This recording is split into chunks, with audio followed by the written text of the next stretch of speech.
And this has been a panel that I've been really excited about, and I've been talking to a lot of people today during the kind of breaks about this session, and they've added some questions for me to ask you. But while you're sitting here listening, please feel free to think about a burning question you might have for one of these incredible rock stars. I'm going to let them do a quick 1 minute or less intro. George, why don't we start with you on what you're kind of excited about what's happening in your lab, your labs today. So certainly the blockchain to help us get access to human genome information, ways of making multivirus resistance, ways of getting organs that are from new sources that are transplantable, and a few other things we'll get to. Great. Angela?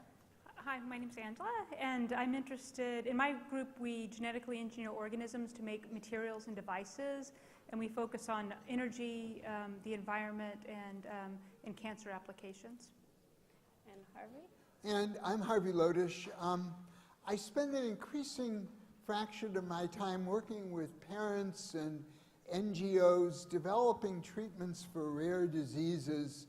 I'm particularly interested in working in the many countries in Asia, Africa, where rare diseases are almost completely unstudied and uncharacterized.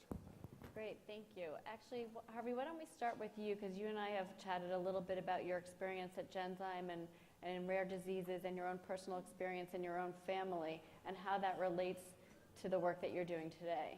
Okay, well, some of you know the story. I'll be brief. I was one of the 8 scientists that helped put Genzyme together in the late 70s. Our first recombinant protein product was Cerezyme, which is an enzyme replacement for a quite rare disease common in Eastern European Jews called Gaucher disease. And that became Genzyme's first product. It made the company, as you all know, it has several other drugs on the market for other rare diseases. But I had no idea that the gene for Gaucher ran in my family. And many years after I disengaged from Genzyme, I found out that my daughter was pregnant, my oldest daughter, was pregnant with a child who was going to have Gaucher. And we could tell from the DNA, this is 2002, that he was going to have type 1, which is the form treatable by the Genzyme drug. And Andrew is now 15. He's been treated with the drug for the last 4 years, and he's fine. And it was this that got me thinking, good gosh, rare diseases are rare until they're in your own family. Roughly 10% of Americans, and we presume 10% of people worldwide, have a rare disease. It causes quite a lot of suffering. And what I've realized, and I'm certainly not the only one, is that the rare diseases that we know and study and that you've heard about here and that you know are really identified only in Caucasians. There's essentially no study of rare diseases, genetics, outside of Europe and North America. I'm speaking particularly about East Asia, South Asia, Africa, the Middle East. Huge opportunities both to relieve human suffering and to build companies, particularly in these areas, but obviously through Boston, that would develop treatments. And of course, as we all know, with the new kinds of gene therapies, nucleic acid therapies, cell therapies, there are really huge opportunities for developing treatments for these diseases. So I'm finding I'm spending quite a lot of time with parent groups, either working with them to start companies or advising them as to how to use whatever resources they have to advance their children's disease. Yeah, and Harvey and I were talking before, and I think this is actually relevant to the work that you're doing, George, about how, you know, we're all in industry here, we're all working on different things, but, and as Bob talked about earlier, there's also a personal connection to many of these diseases, and sometimes we don't know when it's going to impact us. So my son, who's 9 now, was born with severe food allergies, and so now I'm working on that area on the side, and so I think, you know, we never know when it's going to impact us. 1 in 3 people will get cancer. I work at Dana-Farber now. So from a genomic standpoint, George, some of the work that you're doing, would love to hear about the relevance, especially on the personal side, and maybe some of the work that you're doing on nebula genomics as well. Right. So in addition to the kind of treatments that Harvey was talking about, another approach is preventative, where everyone knows their carrier status, or they have a system by which they can determine who's a suitable mate without knowing their carrier status. You can have it so that no one in the system actually has to know what it is, but you can nevertheless. And this is exemplified in a wonderful organization called Doria Shorum, which has more or less eliminated certain very serious diseases. And as Harvey says, 5 to 10% of the population has these very significant diseases. The problem is getting that to go from the small population that's served, where the diseases have been more or less eliminated, to the broad population.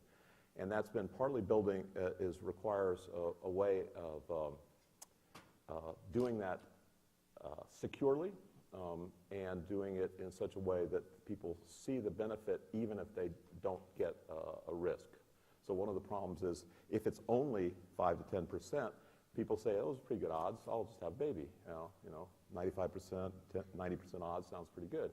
And so how do you do that? And one of the things, we've tried many different approaches, but I think the most promising right now is this nebula blockchain, where you can exchange the information in a secure manner, and you can ask questions of the individual for research purposes, and the individual can ask questions for their own benefit and for the benefit of society.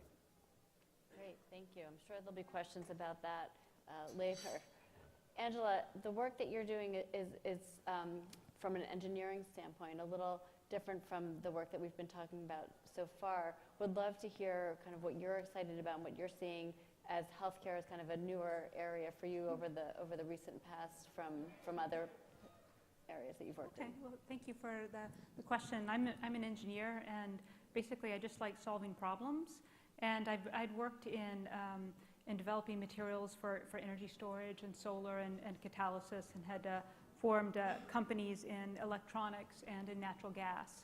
And about, I guess, a little over 6 years ago, I was asked to move into the Koch Institute for Integrative Cancer Research by the president of MIT, and she said, well, I'd like you to work on cancer. And I said, well, I don't really work on cancer. I work on, I build batteries and solar cells and devices. But the idea was that we were going to build this community of half engineers and half cancer biologists, and we were going to work together.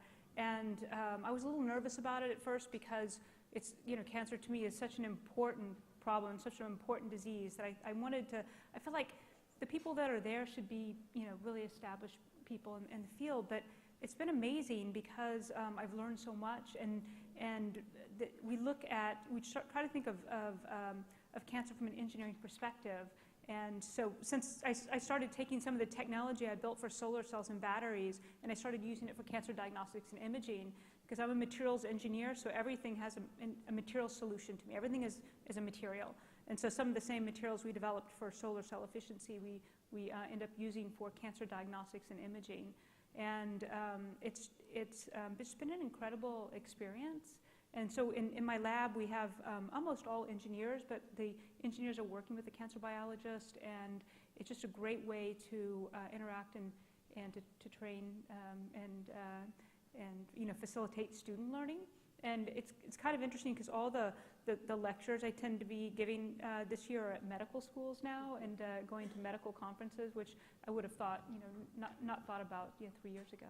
That's great. Thank you for talking about the young scientists and the young doctors today, because my next question actually is around the things that you're seeing that the younger scientists, the younger researchers in your labs, what are they excited about? As we look out in the room here, we've got a lot of people from industry in the room who are thinking about, where they should be investing next. What are the cutting edge technologies? And so would love to hear about what the younger scientists and engineers in your labs what they're really excited about. Harvey, maybe we could start with you.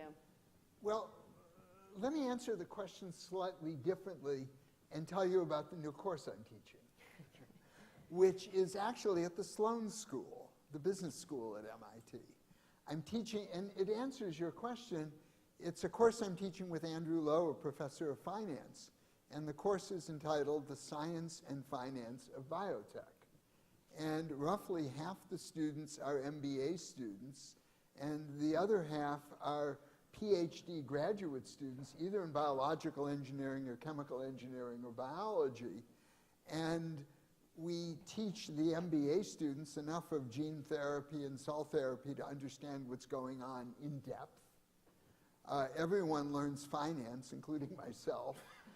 And we're having the students self-aggregate into small groups, diverse backgrounds, to write business plans.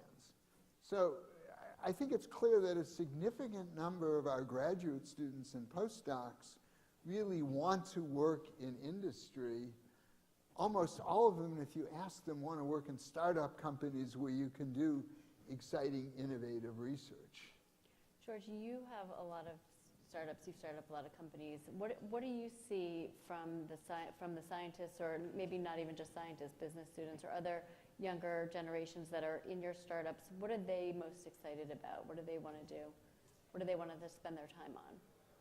Yeah, the biggest shift has been from the postdocs leaving the lab wanting to join a startup company to wanting to start a startup company. So that's one aspect. They want to have an impact on something in the world, and they think that they have a unique vision on that. And that vision includes things like gene drives that can eliminate malaria and Lyme disease,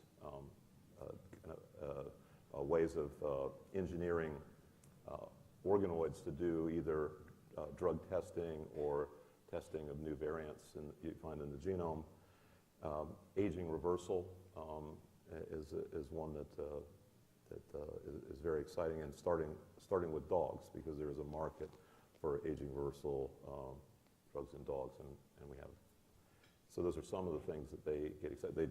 We just launched one not too long ago on making organs in pigs called eGenesis that looks very promising as well. So that was started by a postdoctoral fellow, Luhan Yang. Great.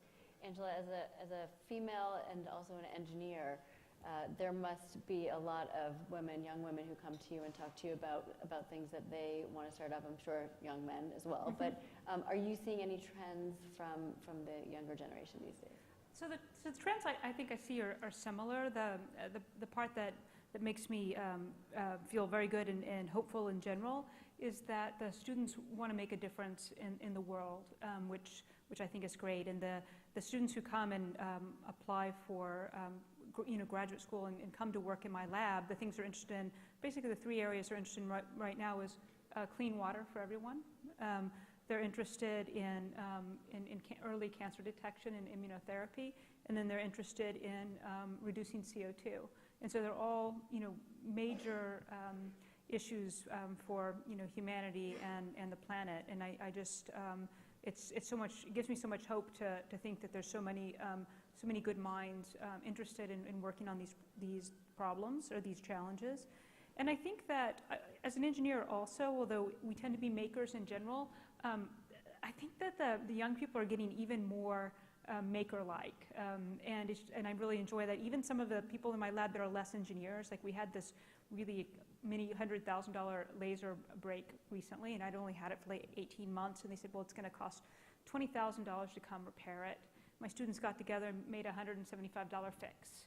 And I'm like, oh, thank you. And they basically took it apart. They're just people that are builders, and I think that's really great as well. And then they're interested in startups, and several of the startups that are going to be coming out of my lab in the next year or the next couple of months are joint with students, and one in water and two related healthcare, and maybe one in energy storage. And so I think that the idea of taking action and taking it into your own hand. I also have kind of a personal story to relate to your first question. So I have two small kids, and they go to summer camp, and I get worried about Lyme disease. When you send them out into the world, and so my students and I built a handheld tick detector for very small ticks to be able to try to screen your animals or your dogs when they come in from camp or outside. So again, it was just like, okay, this is something I'm worried about. How can we solve the problem? And then getting together and figuring out that. So I think in many cases it does. You think the problem hasn't been solved. How can you step up and figure out how to do it? Do you think that experience is replicable in industry?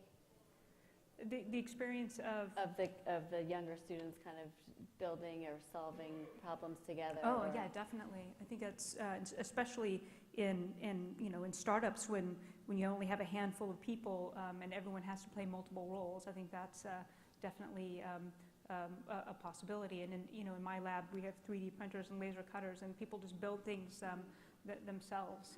And I think that's it gives you a lot of confidence that you can solve multi-complex problems and design it yourself. I kind of want to come hang out in your lab. I'm going to shift the question for a little bit, and then maybe after this question I'll turn it over to see if anyone in the audience has a burning question. But the biotech and pharma landscape is changing with data, with big data. We heard the question in the last session about AI and machine learning. What bioinformatics and data tools do scientists and entrepreneurs in biotech need today to remain relevant, competitive, and innovative? Are you seeing anything that is kind of key to the work that you're doing? George, we can start with you. Yeah, so my lab has always had a component which is involved in computational biology. Recently, the new sort of rebranding is from artificial intelligence and to machine learning.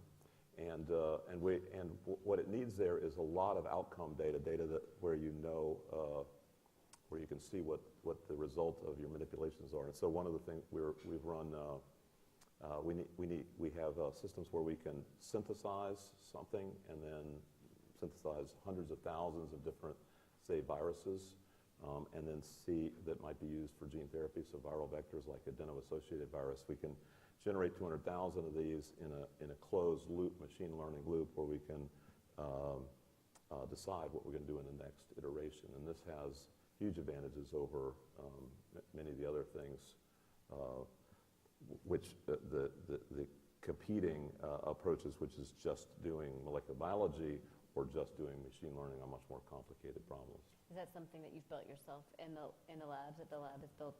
I mean, we've had more or less a continuum of evolution of computational biology methods, but then this one's been around for a few years now. On the engineering side, Angela, do you? In terms of skill sets? Not even skill sets, but tools, data sets, or different technologies that you're using from a big data in order to stay competitive, in order to kind of do the work that you need to do to stay competitive. And yeah, I think that big data is becoming much more important to everything that we do in the area of cancer diagnostics and treatment. I think that besides that, what I always look for in people that are working with me are fast learners in general, and people that are willing to continuously learn and to stretch in different directions. Great.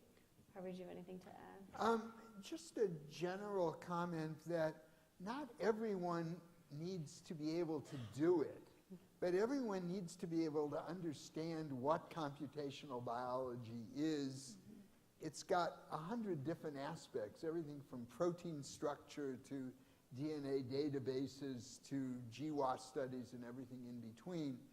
And what we need is education to teach this generation of students. We're trying to do it. We do it at MIT, but it's tough. And it's going to take a while for it to filter down, but also I think longer for it to filter up so that people my age and even younger can grasp how to use it and work with the computational people that do it. We're very fortunate at Whitehead to have a core group of 5 or 6 computational biologists, PhDs, that work with all the research groups at the Institute. And I often think that is a good model for many organizations, because you then have a core group of people that can work with a dozen different research projects rather than every group having its own computational person. Great, that's a great point. I'm going to open it up to the audience to see if there are any questions, but I'm going to take it back after that. And if there are no questions, there's no pressure. I have a lot. I could spend hours talking to this group. So if there's anything from the audience anyone want to ask, mostly to just make sure you're all still listening and engaged. Right up here in the front, go ahead. So you guys have had a lot of students, some of whom have been very successful in making transition out into the world and others less so. Is there any common traits you see across your students over the years that is predictive of what kind of personality traits make it possible to succeed? That's a great question. The question was, are there traits in common among the successful versus the unsuccessful students that go off into the world, either academia or industry? Yeah. I would say that one of them is ability to bounce back. It's not to avoid failure. Those that avoid failure also often avoid success. It's to bounce back and really try it again. And so I definitely, that's one primary. And the other is to ask for help. The people who think they can do it all by themselves, not only are not the team player that you need, but they also they're hiding something. They're not getting the help they need. Yeah, I'd add people with vision, people who come into my lab with a good idea of what they want to do and actually do it independently, who can think creatively, who can see what are the problems out there that we can solve. I think a lot of us, it's very easy to think of problems we'd like to solve, but it's really hard to figure out the problems that we'd like to solve that we actually can within the next couple of years. And these are the ones who've been very successful. I will boast I have 2 students with Nobel Prizes. Can I come work for you? What? Can I come work for you? It'll be your student. You're okay, Angie. I think just adding on that, I think that the students that are self-starters are obviously going to be very successful. But students that are also team players and know how to work in a group, people in my group all work together in these self-assembled groups of 3 or 4 students.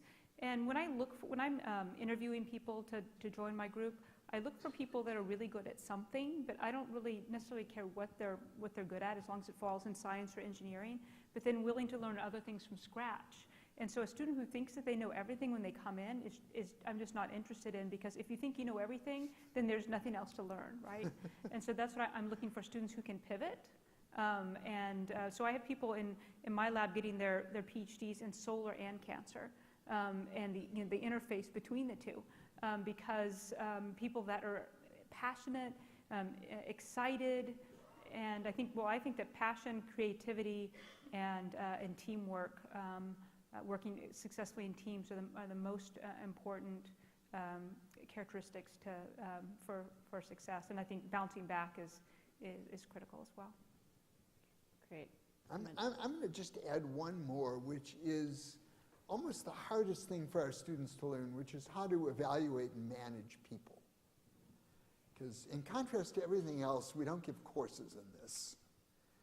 And students who instinctively know how to interact, but also to organize, lead, teach, they're usually the ones that do well outside. So shifting back, that was a great question. I was talking to a local VC earlier, again, polling to see what people were interested in hearing from this group on. And one of his questions for you was, what areas of science do you think are underfunded? That is, all of them. If there is there a particular area that you think with a significant influx of cash could actually make a big difference?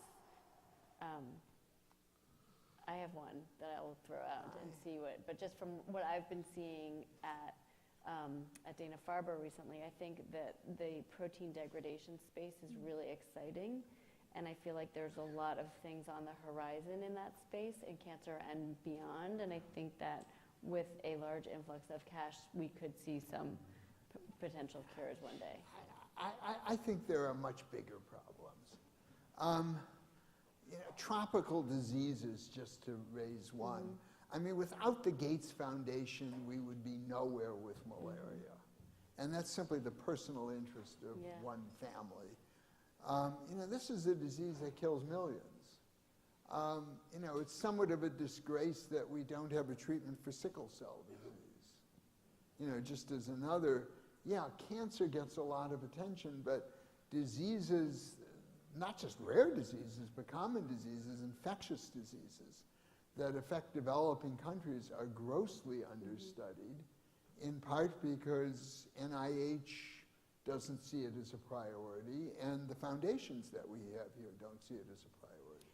In the work that you're doing now in Asia, are you seeing anything maybe beyond rare diseases where there's an opportunity that you didn't know about before? Well, there's certainly a lot of awareness of infectious disease and all of its consequences. And still, in large parts of Asia, you don't have good treatments for these diseases. And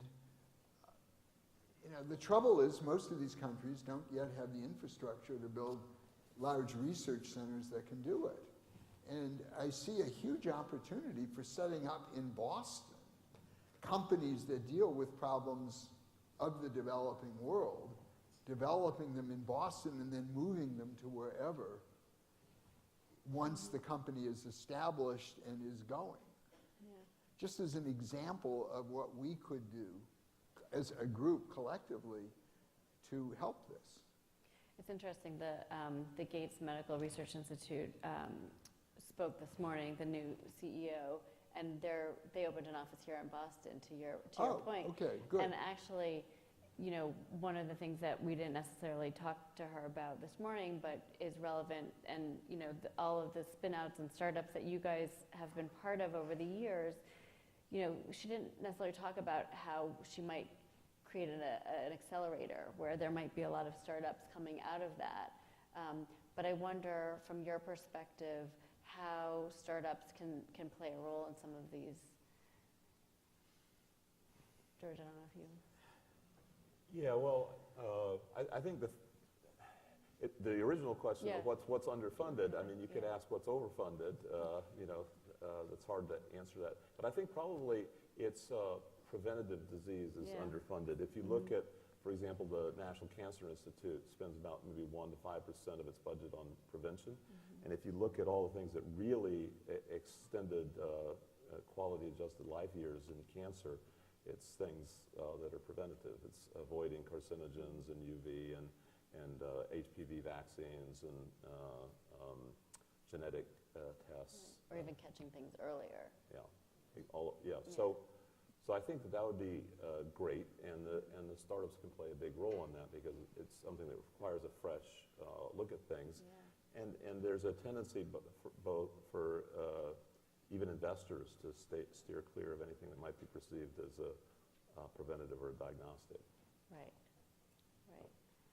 Angela, any thoughts on what you think might be underfunded? I agree with both of those topics. I think on a little bit of a different note, it might be rural education, K through 12 education, I think is probably underfunded, and that's an area that I'm really interested in is how do we reach, how do we provide the best education to every child in America or every child in the world, and so I think that's also an area.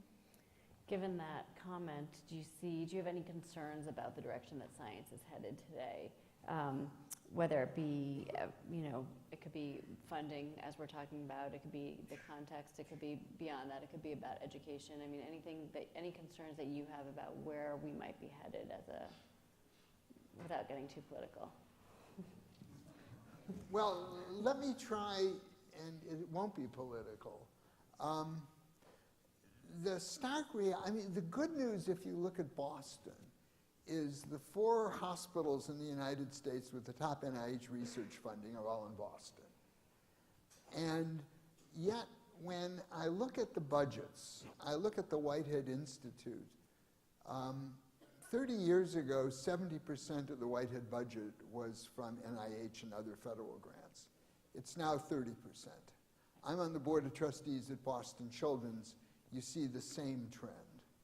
And the difference is largely made up and increasingly by private philanthropy. And I hate to say it to this group, but the biotech community in Boston with few exceptions, few very notable exceptions, has not been particularly philanthropic. And I think those of you who have accrued capital gains in wealth and stock could think about how to put that money to good use. And I'm not telling you to do something I don't do myself. I've endowed a chair at Boston Children's Hospital. And I think for any of you who have an interest in helping Children's, Whitehead, or any place else, please come and talk to me. I'd be happy to take you on a tour of these places, have you meet the scientists, and figure out how you can best help. Because this is I mean, it's not just a good thing to do. This is the infrastructure that trains the people and creates all these new advantages that are going to be used in the companies that all of you work at, and all of the companies that we're going to build. All of the trainees depend heavily on this. So I think funding of our research institutes, of our hospitals, our universities is critical. And again, I'll talk to anybody at any time. If you don't see me today, send me an email. I'll meet with you. I'm not joking. And I will personally take you on a tour of any of these institutions, and you can see how you can help. Angela, do you have any So, concerns? I mean, I have a lot of concerns. I guess one of them is how we keep science publicly relevant, so that we can encourage the next generation of people that follow us as this is a good career, this is a good cause, or an area that you should work in. Because I think that there's a lot of things that keep me awake at night. One is emerging infectious diseases, clean water, inexpensive health care, food for the planet as populations get bigger. And fortunately, I think a lot of the solutions are technological solutions. I think that we can invent our way out of some of the current conditions on the planet. But many people here are out working really hard every day. We're working very hard every day. But ultimately, the solutions, I think, could still be 20 years out. Yeah. And so it's the people in kindergarten right now, the people that aren't born right now, that we need the best intellectual capabilities, the excitement to be able to help solve the most pressing problems on the planet. And so how do we in the current environment show that this is a noble and worthwhile career? That's one. And the other is that we need to be more diverse, because we need people from all different backgrounds and different economic backgrounds and social backgrounds coming in to help us solve these problems. And so how do we make a more diverse scientific community? Yeah. Because I mean, I kind of feel like our lives depend on it.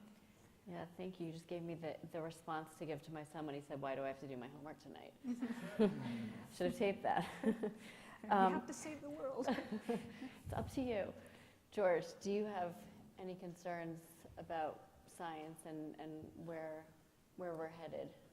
Well, certainly I have expressed concerns about the certain long-term planning that we don't do that particularly well, especially things having to do with safety, long-term safety. But I think more than that is communication. Many of my colleagues feel that it is not their obligation, or in fact it's distracting and embarrassing to communicate with the public, and then they will go and they will complain about funding or how the public doesn't understand them. If you're going to complain, at a minimum, you should be helping to communicate. And it can't just be, I'm only going to communicate the day before my next peer-reviewed paper comes out. There are many, sometimes you have to see what they're interested in and meet them partway. Great. Any more questions from the audience? Anyone have a pressing question they want to ask one of these rock stars? Oh yeah, in the back. Right there. Hi, I just have a quick question. One of my concerns is that science is often driven by schools of thought, and we have the advantage of getting a lot of funding, and we've got a vibrant community here. There are parts of the country where there are very creative minds, but who may be neglected. How do we reach that broader community of scientists to get that different perspective so that we don't lose some of the innovation that could happen from other, from areas of diversity to what Angela was talking about, that we really need everyone? Well, one approach is what some large companies are doing, which is every time they see some amazing talent in a new city, rather than luring them to their headquarters, they set up a new headquarters in that city. And you can see that at Google and other companies, that they'll set up these outposts, some of which that outpost has only one person in it, right? So you have to be responsive to the needs of the person in terms of their family ties, their whatever geographical ties they may have. So that's one thing we can do, bring our best institutions to them. And another version of that is increasingly our online courses or online communications in general, open source, open access. That also brings it to, especially the young people. They may eventually migrate to centers of excellence like Boston, but we really need to reach out to them where they are. That's also kind of a passion of mine, because online courses are getting pretty good. MITx and edX courses, for example. And my family and I take them kind of for fun at night and watch popcorn. Eat popcorn, take online courses. And but most of them are for college level or beyond. And what we find is that we have people at very distant locations that may be high school students that are taking these advanced classes online, and they maybe even get frustrated with us because we're not producing them fast enough.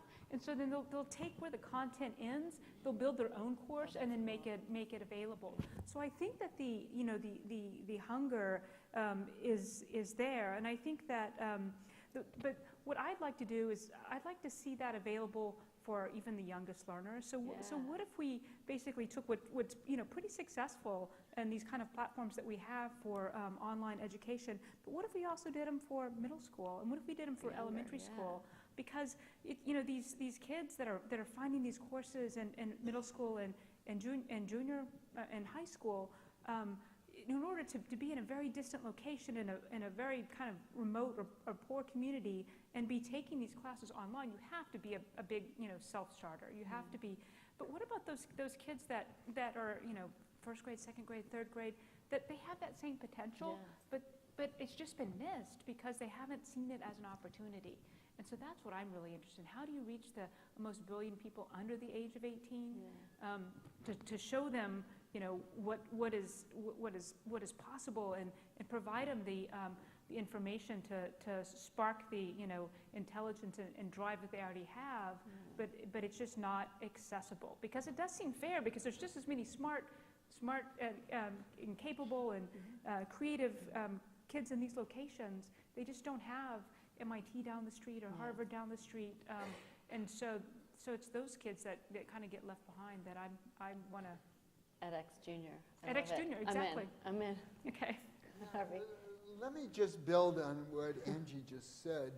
There's a crisis in the United States in public education. And I'm talking about the public universities, the flagship universities, the state colleges and universities. Massachusetts is not the only state in which these are grossly underfunded. What we're seeing is a concentration of research and research dollars in a handful of cities. Let me give you one example. We boast about Boston Children's. It is the top recipient of NIH grants of any pediatric hospital. 26% of the NIH grants to pediatric hospitals go to Boston Children's.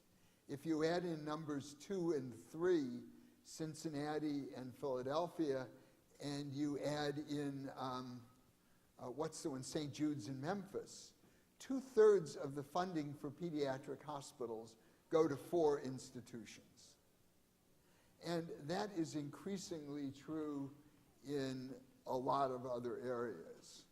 And part of this is the fact that in a lot of these places that Angie's talking about, yeah, the kids graduate from high school, but there's not a top university in their area that they can really go to and jump into a high-level research lab. So without increasing public funding of universities, you know, I'm concerned about this country. And in contrast, I see in China, they're building 2 or 3 new universities a year and staffing them. Great. There's another question in the back. Thanks, Barry Tico. Since you brought it up, China, or I don't mean to focus on China, but one issue is that probably studies have shown that more than 2/3 of published data are actually irreproducible. And coming from academic institutions especially, coming from the industry side, we find that we often have to reproduce studies in order to really be sure that the data are valid. So, and especially as more and more publications are coming out, and there's almost a propagation of the number of journals, especially online. How do you suggest that we approach this, both from an industry side, but also from an academic and society side, to try to make sure that the studies that are coming out are going to be useful for other scientists? Abolish nature, cell, and science. I'm not joking. As long as our students, and we're all guilty of it, insist on publishing in what are commercial journals, leaving aside science. And you know, I think the secret is to depend on society journals, specialized journals, where every paper is reviewed by scientists and the decisions are made by scientists. I don't think it'll solve the problem of reproducibility, but it certainly can help. And get rid of this culture where unless you publish in, you know, the top 10 journals, you're no good. I think another thing is to encourage publication of negative results.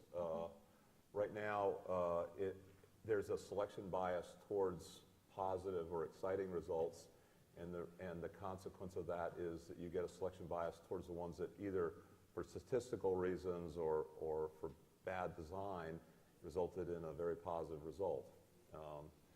So you need to somehow reward people for just publishing, announcing in advance what their study design is going to be, and then carrying it through with whatever the result is. They're kind of, essentially, they're guaranteed a publication as soon as their study design meets a certain criteria. So that would be the sort of thing you could do. There's a little bit of negative results that started growing because of the genomics. In genomics, it used to be you couldn't publish a paper saying that, you know, this RNA is not made in this tissue. That would be a strange paper to write. But now you can have big tables of tissues and RNAs, and there are a lot of undetectables in those tables. So, but that's just the mere. What's more important are these studies that have clinical implications, which are the ones you're probably referring to that are not reproducible. You'd like to have the study design decided in advance, and you're going to publish it no matter how it comes out. I don't really have much to add, except for changing the metrics for how students and faculty or people publishing are measured, because the students always want to publish in the highest impact journals. And then I think that that putting a lot more data and supplementary information as well, which is, you know, our supplementary information is usually, you know, 4 times longer or more than the data in the paper, so you can give much more data and information. And so I think that there's two different ways that you can have this issue. You can have this issue intentionally or unintentionally, and non-intentionally or unintentionally would be, ultimately the advisor, the head, the PI not checking the data as thoroughly, and that's a huge fear of mine. So I always try to do that, but the intentional is just a completely different can of worms, and I think that is an ethics question. How do we teach ethics and at the undergraduate level and the graduate level? Because the ethic implications of that are huge, especially in the medical field, in terms of there could be clinical trials and lives at stake. So it's a really important question, important problem. Great. We have one more question in the middle here, and then I'm going to ask a last question. Go ahead. Hi. So just to follow up on the how to share more negative data, how, like, logistically, mechanically, what recommendations do you make so that more negative results can be shared? So from what I understand, NIH and taxpayer-funded research should be shared. Seems like in Europe it is. But here it's just not something that is being enforced. Well, we had a problem with sharing data of any sort not long ago, and that was partly solved by a conspiracy of journals and funders. You would have a series of things like accession numbers. These would be you can't get a grant or you can't get a paper unless you've deposited your data. Initially it was crystallographic data, and then genomic data, and then transcriptomic data. And each of these now has a culture of you have to have your data set in place in the appropriate shared database. You could extend that. That's a pretty well-established system now. You could extend it to something where you register your clinical trial, however small. Preclinical animal trial is probably the most significant infraction. And you say, and you maybe even get a journal to sign up in advance to publish that no matter how it comes out. Just as the journals will say in advance they're not going to publish something unless there's an accession number. I lied and said I had one more question, but I actually just realized I wanted to ask George another question, which is, I've been following your career since I've been in healthcare, and every year I feel like you're starting another company, and maybe it's not every year to you, but to me, I see your name in the print again. I see a new company that you've started, and would just love to know, what's going through your mind, or how do you know when it's time to turn something into a startup? Or is it you? Is it an investor? Is it people in your lab? How do you know when an idea or work that you're doing is ready for the startup phase, and how do you feel about it personally, kind of taking each one of those on? The answer is yes, all of those. So one signaling event is that we're making a product effectively in the laboratory that is overwhelming our abilities. In other words, there's so much demand for it, then we need to get it out of the lab, or else we'll distort our priorities. So everybody suddenly is a friend because they want synthetic genes, or they want their genome sequenced, or something like that, and then it's clear that it's time to spin something out. But there are other cases where one of my colleagues will invite me. That was one, and it was about one a year for a while, and then it was two, and then three, and what's happened is the postdoctoral fellows have kind of now developed their own intuition for this, and they watched maybe the earlier generations, which were where they'd have one who would do well, and they'd say, oh, well, I'm better than that. I've got a better idea. And so that's another phenomenon which may or may not be as scientific or as justified, but it is part of it. Of what happens is they'll have a vision, and they will say, okay, I've got a choice between getting $1 million startup in an academic job or getting a $40 million startup where I'm running a company. And if the research can be done equally well in both places, they tend to make that latter decision, and I will support them just as if they were still a postdoctoral fellow, meaning scientific advice. Great. So I'm gonna finish out this session with a question around it more personal. What brought you into this career? Why did you get into this career kind of initially, and also what drives you to be an innovator or a mentor or a teacher? What is it about this career that made it right for you? And we can start with Angela. Okay. So I decided when I was 4 years old I wanted to be an inventor. And I don't think I was a successful inventor until I was 30. But I was driven by, from the time I was very young, wanting to do something that I thought would be impactful. And I thought, inventor, that sounds great. And then I fell in love with molecules when I was in about junior high, and I wanted to put those ideas together. And I tell my kids that you may meet, I hope you meet many people that love science as much as I do, but you'll never meet anyone who loves it more. And I love science, I love discovery, I love solving problems. And this job is the ideal job for that, in terms of you work with smart students at the undergraduate level, at the graduate level. Every day is about trying to solve a problem and inventing one that we think is important to the planet, and then you can actually spin it off and watch it become a product and work the way to make an impact in the world. And so, and you get to be an inventor, you be an educator, a mentor. It's really, there's no other job I think I'd be really qualified for, so it's a good thing that I have this one.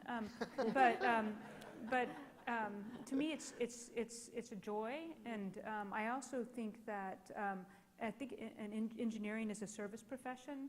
I feel like it's something that you do to try to solve problems to make the world a better place, and my students feel the same way, and it's kind of how it's just pretty much all of who I am.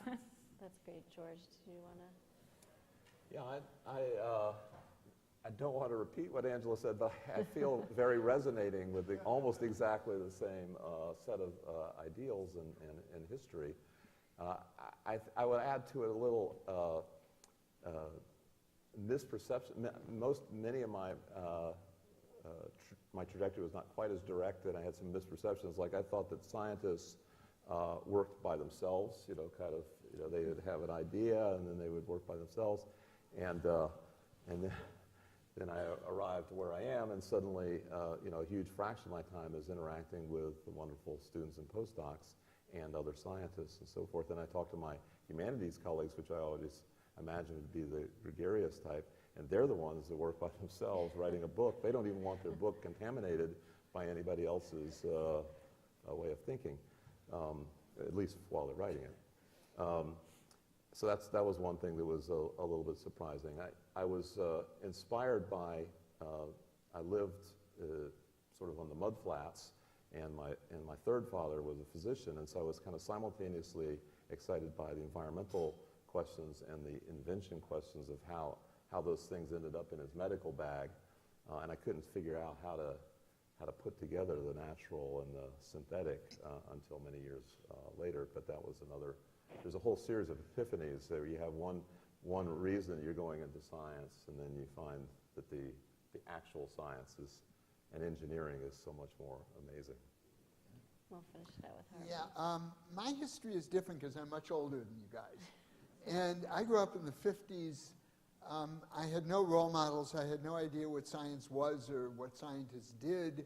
I had a high school chemistry teacher who found me a position at what is now Case Medical School, Case Western Reserve Medical School. I worked there for 3 summers while I was in high school, interestingly on red blood cells. I learned that I didn't want to be a physician. I had very good advice. Biology didn't exist back then. Molecular biology was yet to come. And I got very good advice to major in mathematics and chemistry, which I did at Kenyon. My last year at Kenyon was the year that the genetic code was just getting outlined the poly-U makes phenylalanine. Our biology professor at Kenyon couldn't explain what was going on, and I decided this is what I'm going to do as a graduate student. So I went to Rockefeller, was with people who were decoding the genetic code, Ochoa and Lipman and the others. I really got to know all the founders of molecular biology. It was like I had joined a cult. Literally a semi-religious cult. We spoke a very different language. It was the language of molecular biology and DNA and operators and repressors, and I went to meetings and I met Jacob and Monod. I was a postdoc with Francis Crick from 66 to 68. I mean, I've really been enormously privileged to watch the whole growth of molecular biology. And if you asked me 50 years ago when I started at MIT, or even 20 years ago, if I'd ever be sitting here telling people how to start biotech companies, you'd think I was nuts. So that's my history. Thank you. That's great. Thank you. Thank you all.